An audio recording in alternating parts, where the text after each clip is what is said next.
Tout le monde sait ce que c'est. C'est un python royal. Le serpent de compagnie le plus courant dans le commerce. Donc c'est parfait pour tout le monde, non? Pas exactement. Et je vais vous dire pourquoi vous pourriez vouloir reconsidérer l'acquisition d'un python royal, ou au moins, regardez cette vidéo avant de vous engager.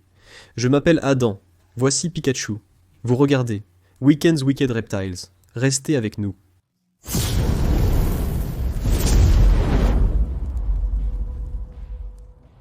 Je ne vais pas vous induire en erreur en affirmant que les pythons royaux sont de mauvais animaux de compagnie, car ce n'est tout simplement pas vrai. Les pythons royaux sont de super animaux de compagnie. Mais certaines choses que vous ignorez peut-être pourraient vous faire croire qu'ils vous conviennent, alors qu'en réalité, un serpent roi, des blés ou autre serait préférable pour vous. Python tacheté. Je ne sais pas. J'en lance juste quelques-uns. La première raison est la désinformation. Maintenant, je pense que c'est un peu une épée à double tranchant, car plus nous avons gardé des choses en captivité, on pourrait penser que nous avons plus d'informations. Et c'est vrai. Mais nous avons aussi plus de mauvaises informations qui sont perpétuées et conservées lorsque nous réalisons qu'elles ne sont pas vraies. On nous a appris que le substrat lâche est toujours mauvais pour les pythons royaux, comme pour les dragons barbus. Nous savons maintenant que c'est des balivernes. Cela n'a aucun sens. Bien sûr, ce n'est pas vrai.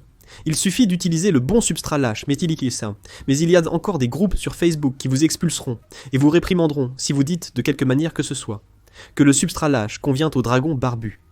Donc je pense que c'est une désinformation à propos des pythons royaux. Et il y a quelque chose spécifique que je veux dire, par exemple, que les pythons royaux peuvent vivre dans des enclos vraiment petits. Vous pouvez voir la taille imposante de ce serpent. Je ne suis pas particulièrement grand moi-même. Mais j'ai tendu mes bras pratiquement au maximum pour mettre cette chose autour de mon cou. Ce serpent va faire environ 5 pieds, ou fait 5 pieds. C'est un grand mâle. La plupart des mâles atteindront probablement 4 pieds. Mais cela signifie que vous ne pouvez pas les garder dans des enclos de 40 gallons. Pouvons-nous, s'il vous plaît, arrêter de les mettre dans des enclos de 40 gallons? Secouez votre tête. Est-ce que cela a du sens? Non. Un python royal est un animal de 5 pieds. Il ne peut pas vivre dans une boîte de 3 pieds, surtout si elle n'a pas de largeur ou de hauteur. Je veux aborder quelques points et mythes, notamment le fait que les pythons royaux ne grimpent pas et n'utilisent même pas la hauteur.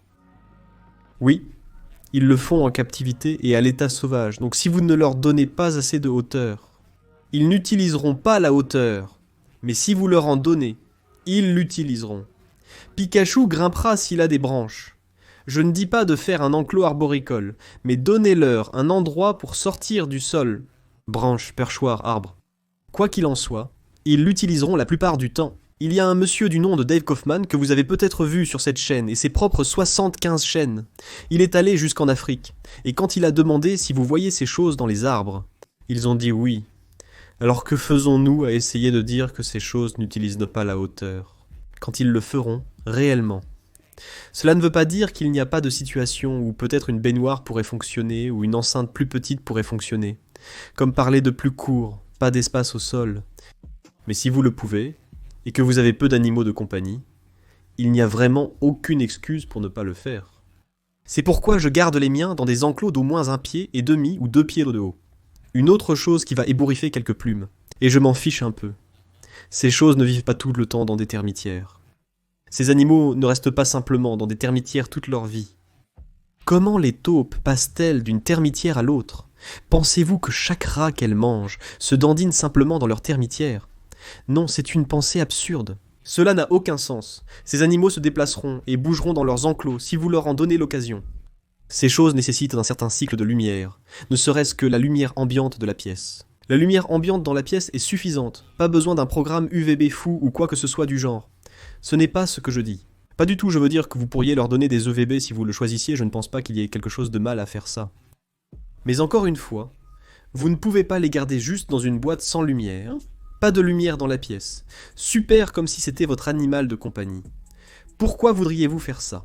En premier lieu, ça n'a tout simplement aucun sens. Donc ma recommandation est un enclos de 120 gallons, qui fait 4 pieds, sur 2 pieds, sur 2 pieds. Il y a un guide de soins, juste ici.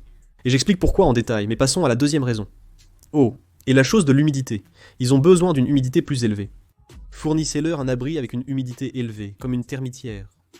Si de toute façon vous preniez le numéro 2, je savais que vous saviez que cela arrivait. Si vous avez un peu cherché, par exemple en regardant 2 vidéos sur les pythons royaux, vous avez probablement vu cela venir. En gros, les pythons royaux ont souvent des problèmes avec la nourriture.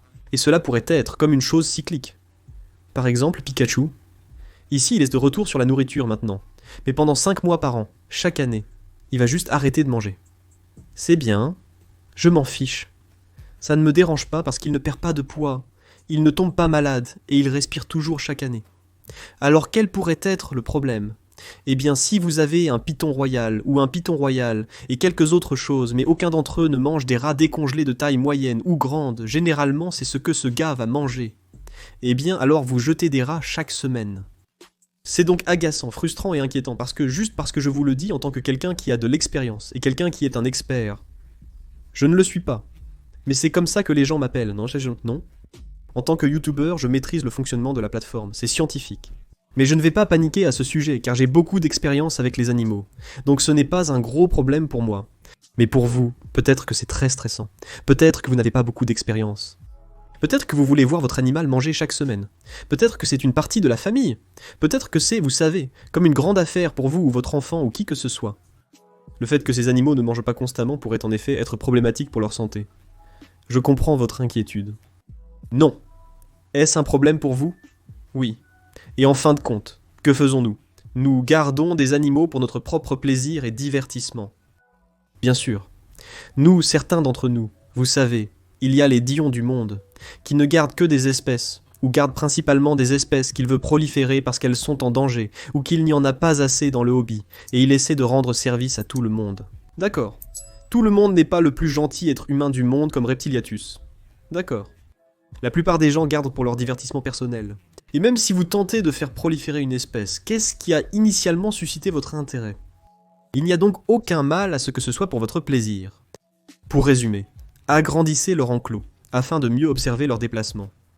Deuxièmement, les nourrir chaque semaine est une activité amusante pour vous. Vous ne pouvez le faire qu'une fois par semaine, selon votre calendrier d'alimentation. C'est comme ça que je nourris mon ballon postal en tonnes, c'est un événement. Si vous ne pouvez pas le faire chaque semaine, ou que vous essayez de nourrir ce rat mort au serpent, et qu'il ne le mange pas, cela pourrait vous attrister. Eh bien, déception. Et juste rapidement pour rebondir là-dessus. Je veux dire, ça me donne l'impression que je nourris des rats. D'accord.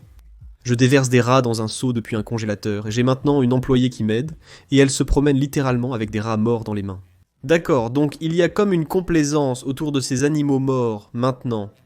Mais en même temps, si je dois jeter un rat ou une souris, je pense toujours que c'est un animal qui est mort et qui n'a donné la vie à rien maintenant.